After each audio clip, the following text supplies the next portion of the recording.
This is her own story, in her own words. The solicitor read my mother's will out loud, and my own name barely appeared in it. 12 years I looked after her. 12 years of hospital car parks and cold tea and getting up in the night. 12 years of learning which pills went with which meal and holding her hand through the ones that frightened her. And when the paper was read out, I got her sewing box and one line saying she loved me. My brother Martin got the house, the savings, all of it. He sat very still while it was read, and he didn't look at me once. I remember thinking, this isn't her. Whatever this is, it isn't my mother. I didn't say that out loud. I'm not the sort who says things in rooms like that. I just folded my hands and waited for it to be over. That's what I'd always done with this family. Kept the peace, made myself small. It was the last time I would. I'm Hazel. I'm 46, and I am not a soft touch. I run the front desk at a health centre. All day I tell people things they don't want to hear, calm the ones who shout, hold the line when a whole waiting room has decided I'm the enemy. I'm good at the hard conversation with a stranger, and then I go home to my own family and become someone else entirely. The reliable one, the one who stays, who fills the gap, who never makes a fuss. When Mum got ill, of course it was me. Martin had his job and his reasons. I had a lifetime's habit of never quite being asked, and always quite doing it. 12 years of that. I never kept a record of a single night, because counting felt like something a smaller person would do. I told myself all of it was love. Some of it was, and some of it was only the habit of making myself small. We buried her on a Thursday in March, and the week after Martin booked the solicitor. He said it was just paperwork. He said it the way you'd mention the gas bill. We sat in a warm little office with a man I'd never met, and he read it through properly, clause by clause. He had a kind, careful voice, the sort you'd trust with anything, and he never once looked up to see how it was landing. The house to Martin, the savings to Martin. A small sum split between his 2 children, and to me, her sewing box, her rings, and a sentence. I sat and listened to a document that gave my brother everything, and gave me a line about being loved. The strange thing is, I didn't feel angry. I felt confused, the way you do when someone hands you the wrong change and smiles while they do it. I kept waiting for the part that made it make sense. It never came. There was a paragraph in it the solicitor called a letter of wishes. It was meant to be my mother explaining herself. It said she'd thought carefully and that she wanted the family home to go to her son because he had a family to raise and I was, and I'm quoting it, more independent. My mother never once called me independent in her life. She called me her steady one.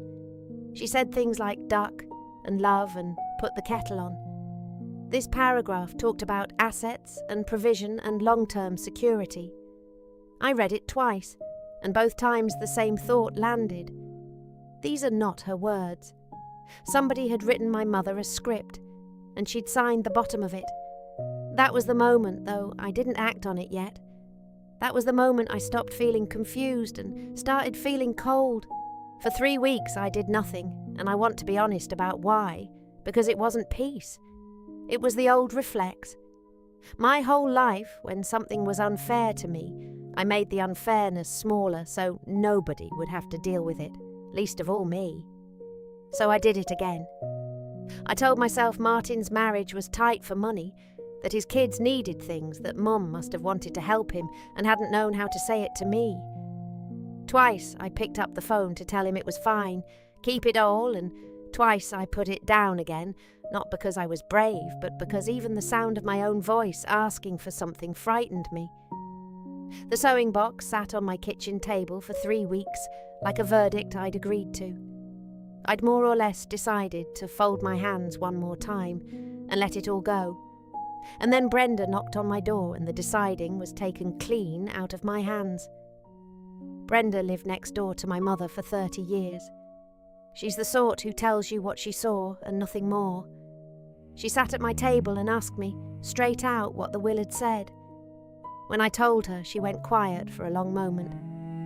Then she said, "That's not right, Hazel. That's not what your mother told me." Brenda said Mum had talked to her about it more than once, out in the garden the last summer she was well. Mum wanted the house to go to whoever would keep the garden. That was me. Everyone knew that was me. And then Brenda said the part that stopped my breath. In those last weeks, when Mum was frightened and muddled, Martin was there a great deal. There was an afternoon a man in a suit came to the house, and Martin sat in the room the whole time, and Mum kept looking to him before she answered anything at all. Brenda saw it from her kitchen window. She thought nothing of it then. She'd thought about it a great deal since. I didn't sleep that night, and somewhere in the dark 2 things came clear at once. The first was that the paperwork had never been Martin tidying up while I did the caring. The paperwork was the betrayal, all of it, arranged in a room I was never invited into. The second was harder because it was about me. I'd spent my whole life letting myself be written out of things quietly to keep everyone else comfortable. And I was done. In the morning, I found a solicitor of my own, a stranger, which felt exactly right. I told her everything Brenda had told me. She used a word I didn't know, a caveat, something you enter that stops a will being acted on while the questions get asked. I said I had no proof. She said proof isn't only paper, sometimes it's people. And for the first time in my life, I let myself want the thing I wanted, out loud.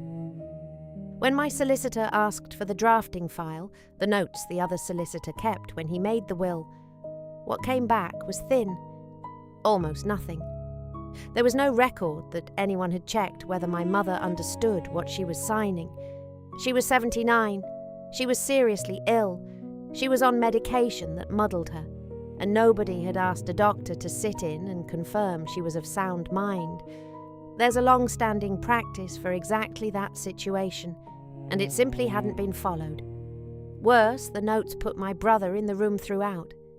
He'd made the appointment. He'd given the instructions the solicitor wrote down. A will where the man inheriting everything arranges it all and stands over it while it's signed. My solicitor said quietly that a court would want a very good explanation for that. There wasn't one in the file. And sitting there, I understood. The empty file wasn't my weakness. It was his. These things take a long time, the best part of 2 years, from the caveat to the day we sat in front of a judge. 2 years of letters going back and forth, of Martin's side insisting our mother had known exactly what she wanted, and mine answering, "Then show us."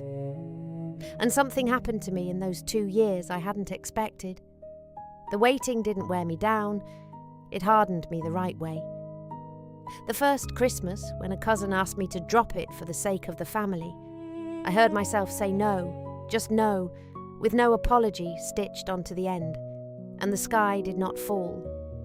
I dug over a corner of my own garden and planted it, not to keep my hands busy, but because I wanted one thing that was mine and answered to nobody.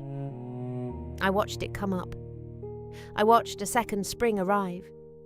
And slowly the case built itself, not out of anything I'd written down, but out of what other people had seen, and what my brother could never explain. The hearing wasn't like it is on television. A plain room, quiet voices, a great deal of paper. The solicitor who'd drafted the will was called to explain his file, and I watched a man who'd done this for 30 years come apart under simple questions. Why hadn't he arranged for a doctor to confirm she understood? He had no answer. Why had he taken his instructions from the son who stood to inherit, and not from my mother alone? He said that was just how it happened sometimes.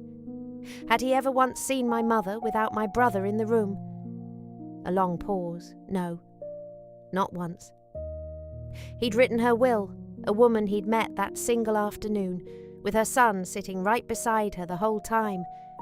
And he couldn't give the court one reason he'd been sure the words were hers. He kept reaching for his notes and finding nothing in them, The room was very still, and the thing I'd been most afraid of, that it would be my word against Martin's, wasn't true at all. It was Martin's story against the empty place where the proof should have been. Then Brenda took the stand in her good coat, and she told them what she'd told me. What my mother said in the garden about who should have the house, what she'd seen from her window that afternoon. She didn't embroider a word of it, and it landed harder for that. And then Martin spoke, and Martin was his own undoing. He said our mother had been perfectly clear and perfectly well when she made her decision. But he'd already told his own solicitor, in a letter read out that morning, that she'd been confused near the end, that she hadn't always known what day it was. He couldn't have it both ways. She was either well enough to rewrite her whole will alone, or too muddled to sign anything without someone checking on her. He'd sworn to both, weeks apart, and now both sat in front of the judge at once. I watched him hear it himself. I watched him realise the story only had to be told twice to fall over. It never got as far as a judgment. The morning after the solicitor came apart on the stand, Martin's side asked to talk, and what they offered was quiet, and it was complete. He would step back from all of it. The house would come to me, the way the real will, the earlier one made years before when she was well, had always meant it to. He'd give up being executor. There'd be no finding read out against him, no judge saying the word he couldn't stand to hear. I could have pushed for that word. I chose the house, and the quiet instead. We signed it in a small side room, not a courtroom. In the corridor afterwards, Martin told me I'd torn the family apart over a house, that Mum would be ashamed of me, and I could see he believed it. A year before, I'd have folded my hands and let that be the last word. Instead, I told him calmly that I hadn't torn anything. He had, and I'd just stopped holding it together for him. Then I walked out first. The first time in my life I left a room before he did. I didn't move into her house, I couldn't. But I couldn't sell it either, so it sits there, and I go every Sunday. The garden had gone to ruin in the 2 years it was fought over. Nobody had touched it. On the first warm Sunday, after it was finally mine, I knelt down in the wet grass, the same cold soil, and started pulling out the weeds nobody else had come to pull.